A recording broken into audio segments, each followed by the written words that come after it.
A very warm welcome back to my channel, everybody. My name is Karen Saunders and I discuss all things Jehovah's Witnesses. Today I'm going to be talking on a mental health topic, that of the super empath.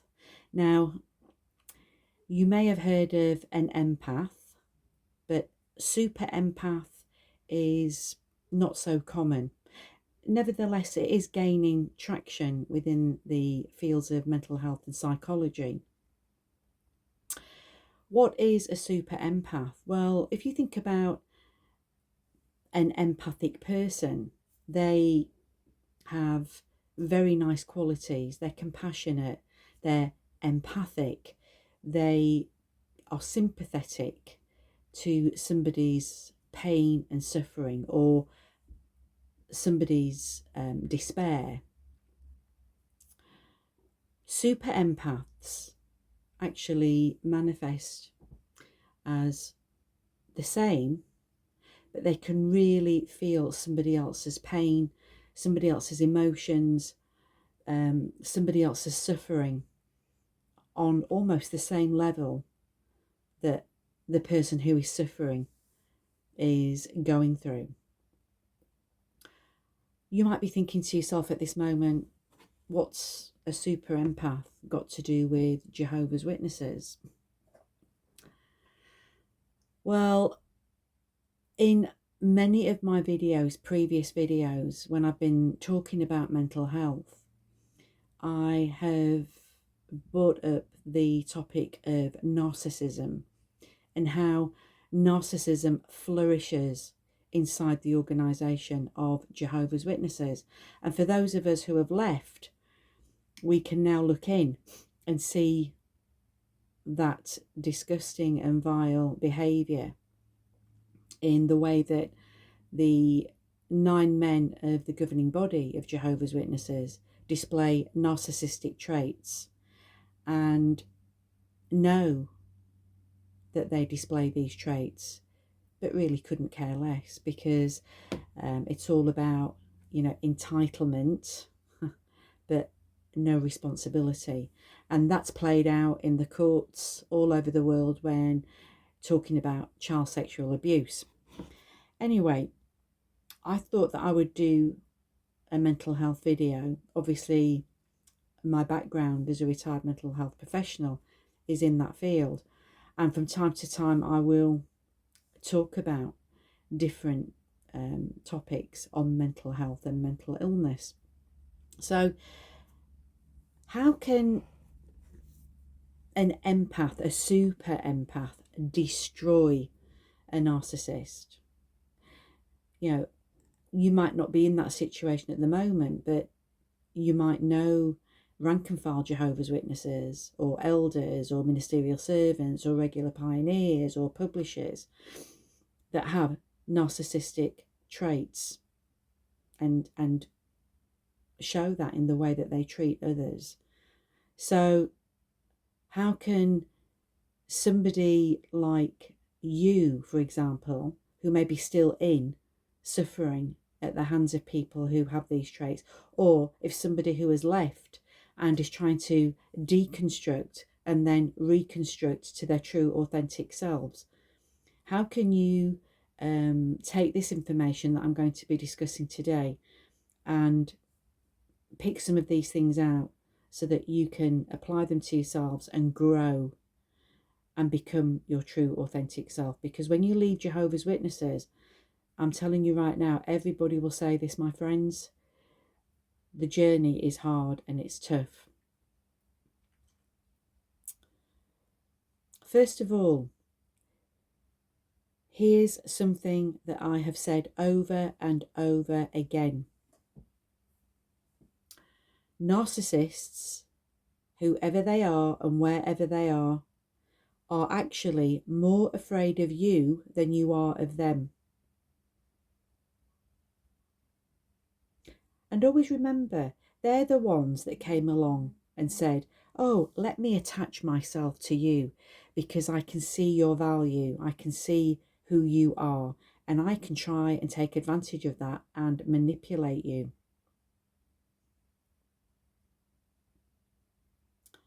The idea of a super empath destroying a narcissist is actually more of a metaphorical or psychological concept, often discussed in self-help and relationship advice contexts.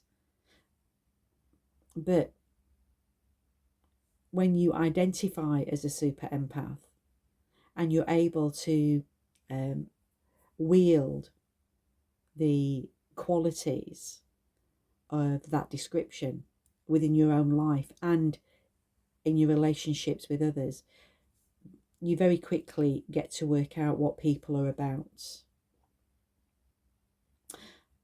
So I got some notes together to refer to, and I want to just talk about the general outline of how the idea of being a super empath actually works.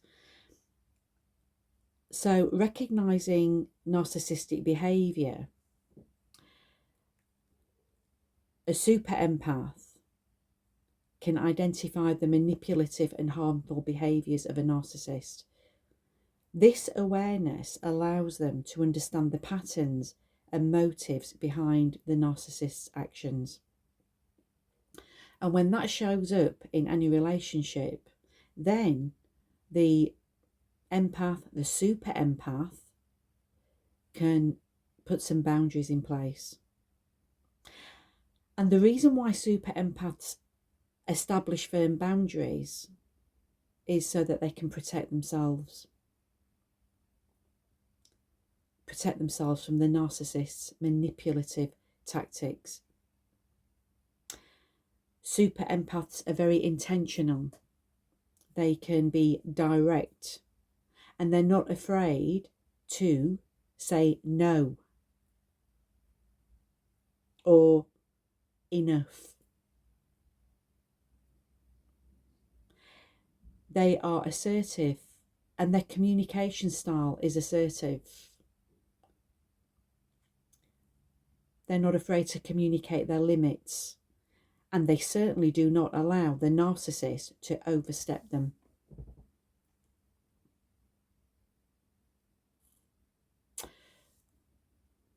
By being happy in their own skin, I can put it that way, a super empath can maintain emotional control.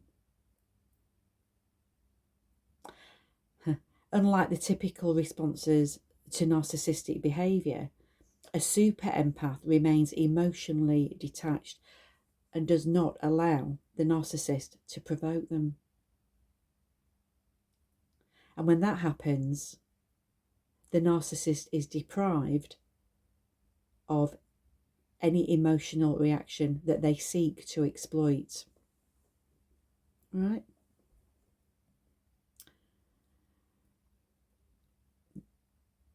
They can also, I'm talking about super empaths now, they can also reflect behaviour too. They're very adept at it. Super empaths may mirror the narcissist's behaviour back to them, effectively giving them a dose of their own medicine. They can hold up a mirror that forces the narcissist to confront their own actions. And this can be very, very unsettling for the narcissist, because oftentimes they are unaware of their behaviour and how it impacts on others.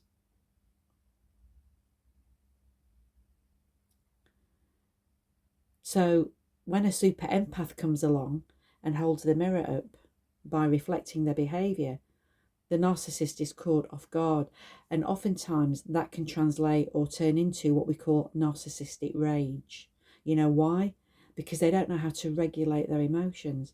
They don't know where to put a lid on their actions. Because what I've learned over the years about narcissists is that they are very reactive, not responsive. When you think about reaction, it's almost immediate to a condition or an environment or something that they don't like. They don't take the time to sit back and think, right, let me respond to this in a stealth-like manner. Although if you're a malignant narcissist, you might be able to do that. Or a covert narcissist, certainly not overt. They are very reactive. Narcissists, they actually want and crave for validation, and they want to be put up on a pedestal and bolstered.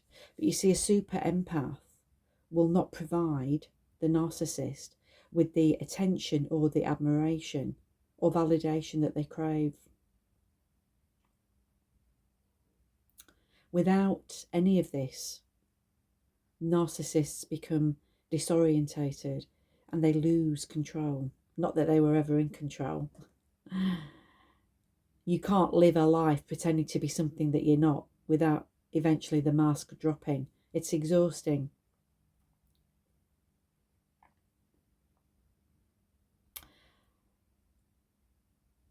When you think about self-empowerment, super empaths focus on their own well-being and personal growth, and that's what Jehovah's Witnesses who are leaving the organisation find themselves having to concentrate on their own personal growth. How did they get through, the lies and the deceit and the manipulation of Watchtower? Many times people have to seek professional help, professional counselling, interventions. The flip side of that for many is they can't cope. The problem outweighs the solution, and so they go and commit suicide. Watchtower has got so much blood on their hands for being narcissistic.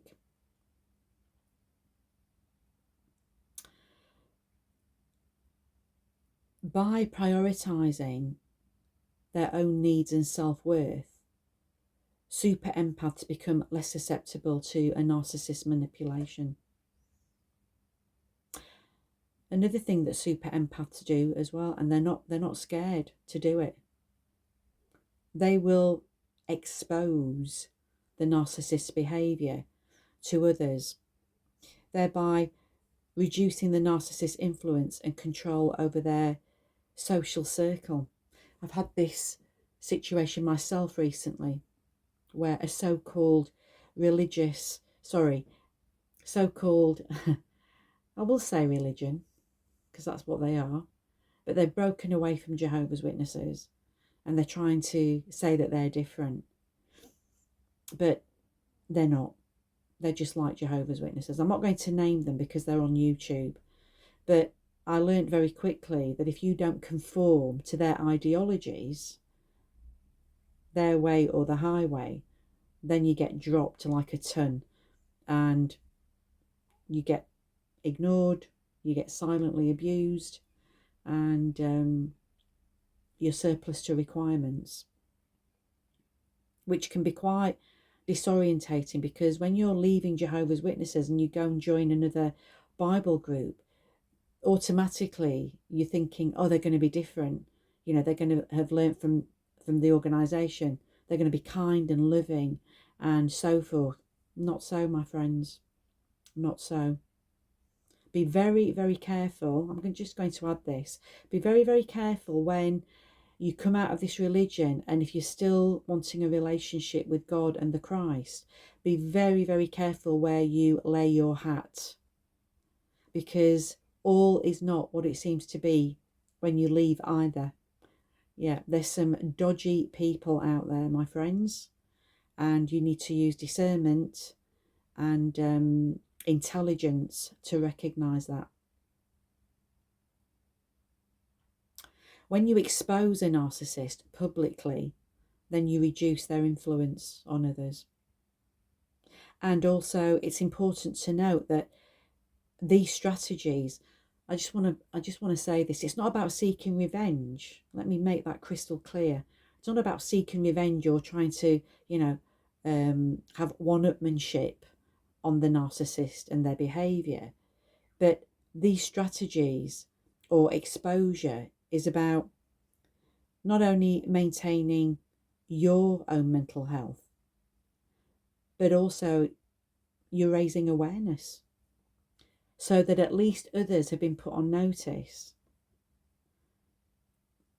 and then they can try and buy as they wish or as they seem fit. Some may come to the same conclusion as me. Others it may take a bit more time when they're being drawn in to narcissistic circles and people. It's very hard to navigate these personality types because, you see, oftentimes they don't make it very easy. It's not like they walk around and they've got something tattooed on their forehead. I am a narcissist, avoid me like the plague. If only it were that simple, but it's not. We have to really, really be careful. Use your gut instinct, your second brain. You know, always go with that, no matter how mild it appears or feels. Always go with your gut instinct, because 9 times out of 10, you're proved right. I know me, if I go against my gut instinct, I get messed on from a great height, and that's how I'm going to put it.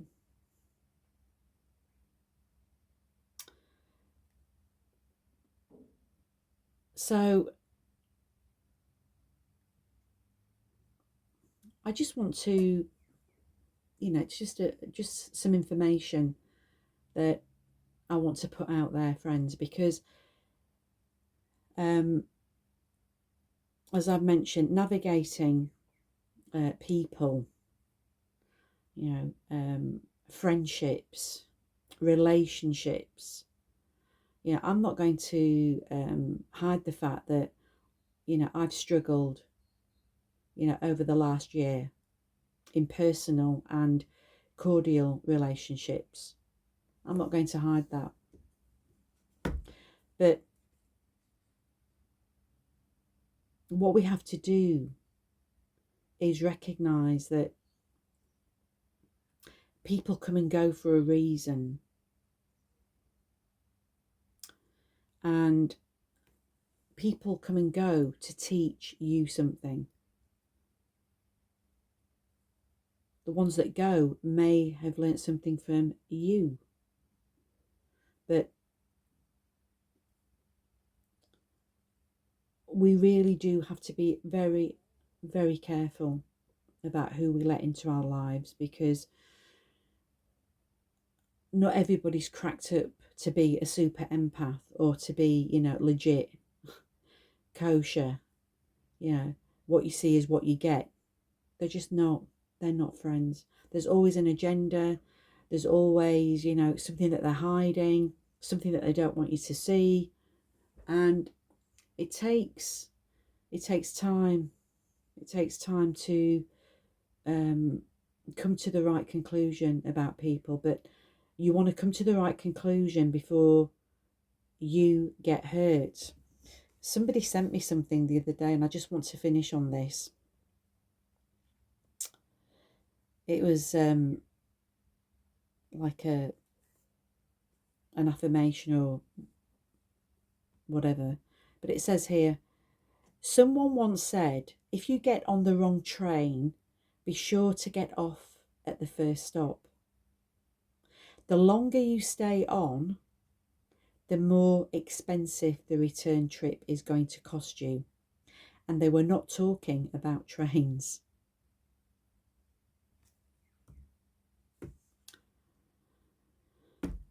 And on that note, I have to say that I concur. I think that just sums up everything that I've said in this video. So I will end on that note, friends, that please be very careful, especially when you're vulnerable and you have struggles. Sometimes people come along and they just seem to be the answer to everything. But 9 times out of 10, they're not. And it's a tough thing to say and a tough thing to admit. But self-preservation, self-protection, don't forget, especially if you've left the organisation of Jehovah's Witnesses, you deserve to heal and move forward. And you need the right people in your pathway. So if you're having a relationship or wanting to develop a relationship with Jesus Christ, you can also make that a matter of prayer to make sure that the right people come into your life at the right time, and it will be just what you need. I want to finish by saying that recently, I have made friends with people, and because of our situations, it's nothing to do with them, but because of the external situations, the friendships can't continue. Because then, as a Christian now, I'm coming from, it's compromised. As much as you like that person, as much as you have love for them, you have to let them go sometimes. And that's sad. But again, you have to think about yourself. In terms of self-protection, healing, mental health, I'm going to use the word selfish. You have to be selfish for you. Because if you don't fix yourself, heal yourself and become your true, authentic self with the highest vibrational frequency that you can have, of joy and happiness and positivity, nobody's going to give you that. You have to get that yourself and develop it yourself.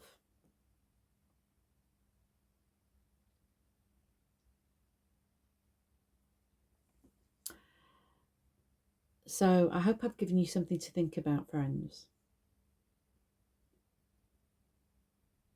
If you need to reach out to me, I'll put my email and my WhatsApp details in the description. We all need to support one another in the best way that we can. So until next time, always look after one another where you can. If you can't, pray for that person. Always be kind, always be forgiving, always be as honest as you can.